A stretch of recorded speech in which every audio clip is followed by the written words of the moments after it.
میں عرض کروں تگڑا بندہ تو ویسے ہی سیاسی جلسوں میں جاتا ہے. اس دن نکلتی ہے جس دن اس نے جانا ہوتا ہے سیاسی جلسے پہ، وہ کسی غریب مریض کے کام تو بالکل نہیں آتی، لیکن کسی سیاسی جلسے میں جانا ہو تو پھر چاہے ٹوٹ بھی جائے پھر خیر ہے، چلو نمبر تو بنے گے نا لیڈر کے سامنے، پھر خیر ہوتی ہے، پھر وہ نکل جاتی ہے. امیر آدمی تو ویسے ہی وہ تو نہ میلاد کے جلسوں میں نہ محرم کی محفلوں میں وہ کہاں ہوتے ہیں، وہ تو سیاسی جلسوں میں جاتے ہیں. ہم جو لوگ آتے ہیں درمیانے طبقے کے اور غریب لوگ، ہم بھی اب نہ بعض جگہوں پہ بعض تقریروں کو بعض باتوں کو صرف کانوں کا ذائقہ سمجھتے ہیں. میں جاتا ہوں محافل میں تو دوست کہتے ہیں آپ نے تو آدھا گھنٹہ تقریر کی، پورا گھنٹہ کرنا چاہیے. تو میں نے کہا میں آپ کو کس نے کہا میں مقرر ہوں، میں تو نصیحت کرتا ہوں جو مجھے بھی فائدہ دے کسی اور کو بھی دے. تو نصیحت 10 منٹ میں بھی ہو جاتی ہے. اگر کانوں کا ذائقہ پورا کرنا ہے تو وہ تو 2 گھنٹے میں بھی نہیں ہوتا. اس کا تو پھر طریقہ یہ ہے کہ عید کی اسی پچھلی بار انہوں بلایا اسی تو عید کی تانوں بلایا ہے، ادو بعد پھر اسی فلانے نو بلانا ہے. تو بھئی اتنے بلائے تھے تو آپ پہ اثر کیا ہوا، نتیجہ کیا نکلا، اس کا ریزلٹ کیا ہے، اس کے اثرات کیا ہے، ملا کیا قوم کو، نتیجہ خیزی کیا ہوئی. آپ میری بات سمجھیں، ہم نے صرف اور صرف آج بات سن کے چلے نہیں جانا، ہماری قلبی کیفیات ہو حضور کی اولاد کے ساتھ محبت کی، ہمارا لہجہ ہو ان سے پیار کا، طبیعت جمے. ایک تو ان سے پیار کرو اور دوسرا یہ دیکھو اس گھر کا طریقہ اصل میں ہے کیا. میں اکثر لوگوں سے سنتا ہوں نا امام حسین کی سیرت، تو وہ کہتے ہیں کربلا میں گئے تھے. بھئی کربلا میں تو 50 سال کی عمر کے بعد گئے تھے، اس سے پہلے کہاں تھے. امام حسین کی زندگی کو حجرے کے اندر ہے صرف کہ جس کا پتہ نہ ہو. انہوں نے بھرپور زندگی گزاری، بھرپور.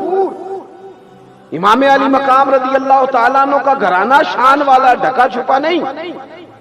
تو اہل بیت نبوت کا جو طریقہ اسے سمجھو. سب سے پہلا اس گھر کا انداز یہ ہے کہ وہ صبر والے لوگ تھے، قناعت والے لوگ تھے. ادھر دیکھو، تھوڑے پیسوں پر وقت گزارنے والے تھے، تھوڑی پر گزارا کرنے والے. حضور نے دعا مانگی تھی، یا اللہ میرے بچوں کو بقدر ضرورت روزی دینا. مال دولت جائیدادیں یہ بنائی نہیں، آئیں بڑی رکھی نہیں، پیار نہیں کیا. کسی بندے کی، کسی غریب کی بیٹی اتنا کام کرتی ہے کہ اس کے ہاتھوں پہ چھالے پڑ جائیں، لیکن حضرت فاطمہ کے پڑ جاتے. یہاں لوگ کہتے ہیں اوہو بچی آ گئی تھی جی میں کیا کرتا. تو نبی پاک کے پاس آ کے حضرت فاطمہ الزہرا نے کہا کہ یا رسول اللہ سنا ہے آپ کے پاس غلام آئے، تو ایک غلام مل جائے تو چکی پیس لیا کرے گا، گھر کے کام کاج کر دے گا. تو نبی پاک نے فرمایا پتر تجھے بہتر نسخہ نہ دوں. یا رسول اللہ فرمایا 33 بار سبحان اللہ پڑھا کر، 33 بار الحمدللہ پڑھا کر، 34 بار اللہ اکبر پڑھا کر. جب تسبیح ختم ہوگی اللہ غلام آزاد کرنے کا ثواب دے گا.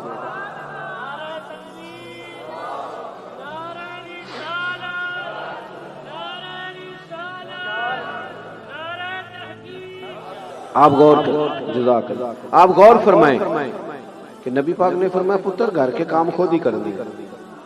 یہاں کہتے ہیں اوہو بچی سسرال میں بڑی دکھی ہے جی، کیا کرتی کہتے روٹیاں پکاتی. کنز الاموال میں یہ لفظ موجود ہیں کہ اونٹ کے بالوں کی بنی ہوئی چادر اوڑھ کے سیدہ فاطمہ خود چکی پیس رہی تھی. بچے کے لاڈلا، میرا بچہ لاڈلا ہے جی، کیا لاڈلا ہے، کام کوئی نہیں کرتا، انہوں کچھ نہیں کہنا لاڈلا ہے. اتنا دنیا میں کوئی لاڈ کر سکتا ہے جتنا نبی پاک نے اپنی بیٹی سے کیا ہے. ہم تو اپنے بچوں کی تباہی اتار رہے ہیں، ان کی صلاحیتیں ختم کر رہے ہیں. نبی پاک صلی اللہ تعالی علیہ وسلم نے دیکھا کہ سیدہ چکی چلا رہی ہیں، تو حضور نے دیکھتے ہوئے یہ نہیں فرمایا کہ فاطمہ میں کو بندوبست کرتا ہوں، میں نکلتا ہوں، میں کچھ لاتا ہوں. نہ، حضور دیکھ کے آنکھوں میں آنسو آئے اور پتہ فرمایا کیا، فرمایا پتر دنیا میں تھوڑی سی تکلیف برداشت کر، آخرت کی ساری عزتیں اللہ تجھے ہی عطا فرمائے گا. اپنے گھر میں کام کاج کرنا، تھوڑے پہ گزارا کرنا. اچھا پھر لطف کی بات یہ ہے کہ جتنے سیرت نگار ہیں نا اہل بیت کی سیرت لکھنے والے، وہ سب لکھیں گے کہ مہینہ مہینہ گھر میں کھانا نہیں پکتا تھا، چولہا نہیں جلتا تھا، کھجور پانی پہ گزارا۔ ہمارے تو شام کو روٹی مرضی کی نہ پکی ہو تو بچے موبائل توڑ دیتے ہیں۔ چلو تھوڑی جی گل وڈیاں دی بھی کر لیں، یعنی وہ صاحب بھی اگر آ جائیں ان کی مرضی کی روٹی نہ پکی ہو تو وہ بھی کہنے تو پیکے جا، اس لیے کہ یہ تو نے کیا پکایا ہے۔ سنو یہ حضور کا طریقہ مبارکہ بھی سنو۔ سیدہ عائشہ صدیقہ رضی اللہ تعالیٰ عنہ فرماتی ہیں حضور کے لیے میں کھانا رکھتی تھی، کبھی کوئی چیز طبیعت مبارکہ کے قریب نہ ہوتی، پسند نہ ہوتی تو چھوڑ دیتے، لیکن محبوب نے کبھی کھانے میں نقص نہیں نکالا۔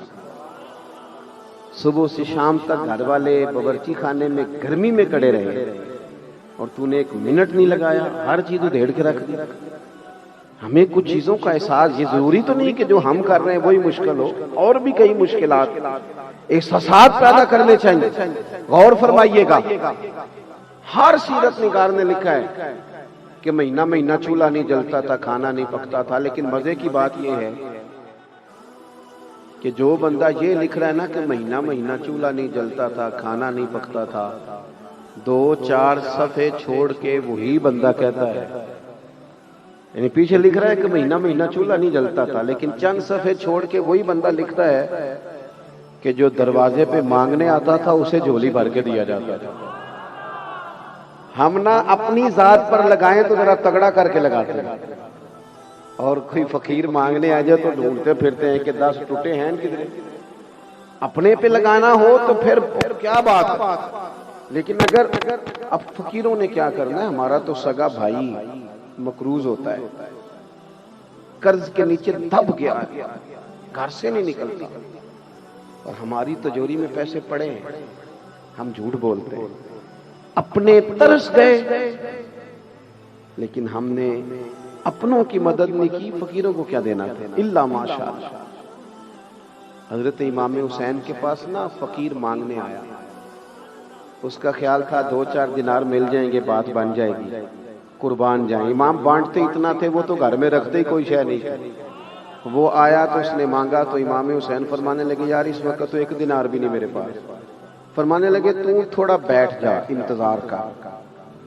وہ کہتا 2-4 گھنٹے میں بیٹھا تو میں تو 2-4 دینار کے چکر میں تھا، 5 تھیلیاں اشرفیوں کی بھری ہوئی آئیں، ان میں 5000 اشرفیاں، تو میرا خیال تھا کہ کھلے گی تو 2-4 مجھے بھی مل جائیں گی، پر قربان جاؤں سیدہ پاک کے لال کے، انہوں نے 5 ہی اٹھا کے میری جھولی میں ڈال دی۔ اب تنگی یہ دام آپ ہے نا، جا اور بھی کچھ مانگ، 5 اٹھا کے ڈال دی۔ کہتے میں ابھی سکتے میں ہی تھا، پریشان ہی تھا کہ اتنا دے دیا، ابھی میں سوچ ہی رہا تھا کہ حسین ابن علی بولے۔ فرمانے لگے یار ذرا معاف کر دینا، تمہیں انتظار کرنا پڑا، تمہیں انتظار کرنا پڑا، ذرا معاف کر دینا۔